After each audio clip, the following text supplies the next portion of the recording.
Hello everyone. Today we're going to be discussing what exactly is rhythm before we get into how exactly it is used in music and music theory. This is Gateways number 9 and I hope you all enjoy. So to start off, let's talk about what rhythm is not. Like, what are the common misconceptions when it comes to what is rhythm? 1. Rhythm is not just like drums.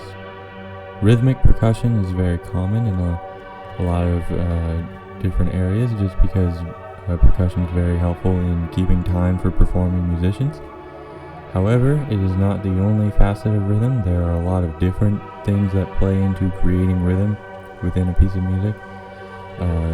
In fact, the rhythm section is commonly made up of, you have like, the bass is commonly considered rhythmic. Playing in the lower octaves is considered a type of rhythm. It's entirely dependent on the piece that's being played, but rhythm is a lot more than just like, the beat that's surrounding it. Now, it's mainly the beat. It's what you feel when you're listening to a piece of music, because humans naturally have an understanding of what is a beat. Even from the time of being like a young child, there have been a lot of tests done to see how children understand rhythm when they perceive it, and they perceive it pretty well. Now, being able to do things like naturally say what tempo a piece of music is at just through hearing is something that comes with training. But let's just start getting into what are the different parts of it. So first off, you have the different metric levels. Now, what are the different metric levels? Well, you have the beat level, which is when you hear like the beat of music, that's the tempo, that's the time that they're in. Now, this beat can be divided, which is in the division levels. So for example, if you have let's say you're in 4/4 time signature, which is it's considered common time. That means that for every one measure of a song, there are 4 beats. Now, what does that mean? It's like 4 quarter tone beats. Okay. Now you can divide that then into 8 eighth note beats or 16th note beats, which are the division levels, and it keeps going. You can also do the multiple levels, which are, now you have 2 half notes, which would mean that in your normal 4/4 quarter note, you have 1, 2, 3, 4. But if you change it to half notes, it's now 1, 3 is when the notes actually hit, and they stay sustained until 2 beats are over. That's what a half note would be in the context of 4/4. It would be 2 beats, a note which it takes up the duration of 2 beats. Then you have a whole note, which is a note that takes up the duration of 4 beats. Now, these are all part of the metric system. That's how it functionally works, and they're kind of where all of rhythm comes from, is understanding these divisions. And yeah, that's kind of where all rhythm is derived from. Now, what are the different BPMs? Well, what does BPM stand for? It stands for beats per minute. So that means if you're at 60 BPM, that means that there would be 1 beat for every second within a minute. 120 is 2 beats for every second within a minute. And 120 is actually a fairly common time signature. Just, fun fact. It's where a lot of preset time signatures are set, is at 120. And knowing that, you can kind of start to see what all these different tempo markings mean. And we're going to definitely go into more on like tempo and time signatures later on in explaining what rhythm is. But right now we're just focusing on like what exactly is rhythm as a concept. So the whole concept of rhythm is you're meant to be making the audience of your music feel the pulse of the music. Like, they're meant to feel the beat, they're meant to understand where the beat's landing, and you can use that to your advantage. If you want to create like a moment of tension, you can place the like tense moment off the beat that they expect it to be on. And just overall, it's a very useful tool, and it's incredibly useful in both keeping your performers in time, as well as allowing your listeners to understand the rhythmic content of your piece. And rhythm is also the way that you decide to create a melodic line, because it's still rhythm. You're having to decide, okay, how long is this pitch going to be? How long will this moment of silence be before the next pitch happens?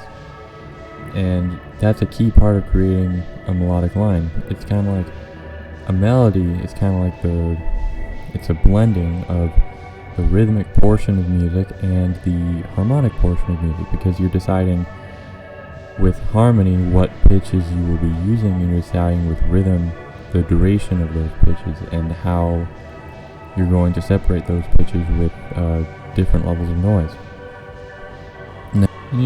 Generally rhythm has had a very big impact on a lot of the music we listen to today. We wouldn't have any of the music we have today without rhythm, and especially like cultural rhythms.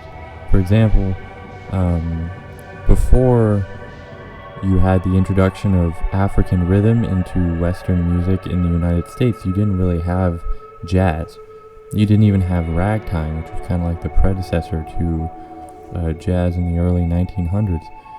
Like without this different rhythm that came from a different culture, we wouldn't have actually developed jazz, which wouldn't have developed into like blues or rock and roll, which also developed into things like rhythm and blues, which developed into hip hop, which developed into pop.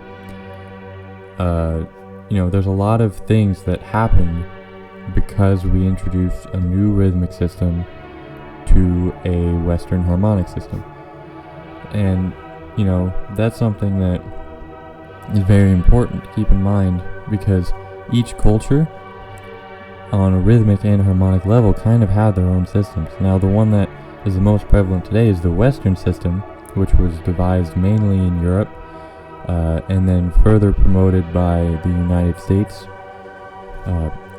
as well as Europe, but through a lot of the movement of instrumentation. For example, we decided on a tuning system based on the fact that the US became a prime manufacturer of instruments, and by shipping those instruments which are tuned to a specific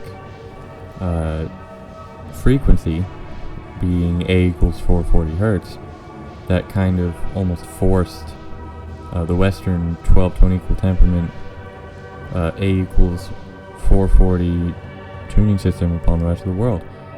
And a lot of the rest of the world have different instruments which have completely different tuning systems, and they have different rhythmic systems because the rhythmic systems were designed by them, and each culture kind of has their own system that they follow.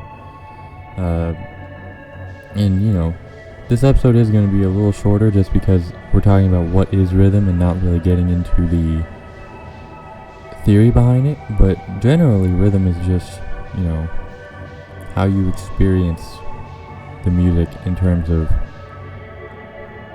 feeling the beat. Because there are two things that are important about the beat. The beat is what your listener will hone in on. It's what your performers will hone in on. But it's also where you will decide to place harmonic and melodic elements.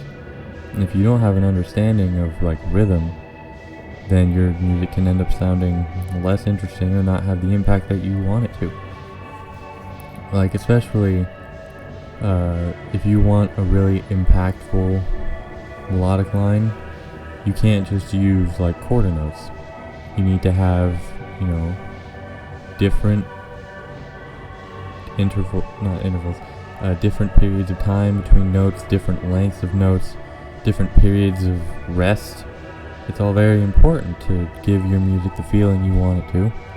So in the next set of episodes, we're going to be mainly focusing on, the different facets of rhythm in music theory and how exactly it applies to your music making. So with that, there is no assignment for this episode because it was more of a conceptual discussion rather than a theoretical discussion. So I'd like to say good morning, good evening, good night, wherever you are in the world, and I hope you had a pleasant day. Thank you for listening.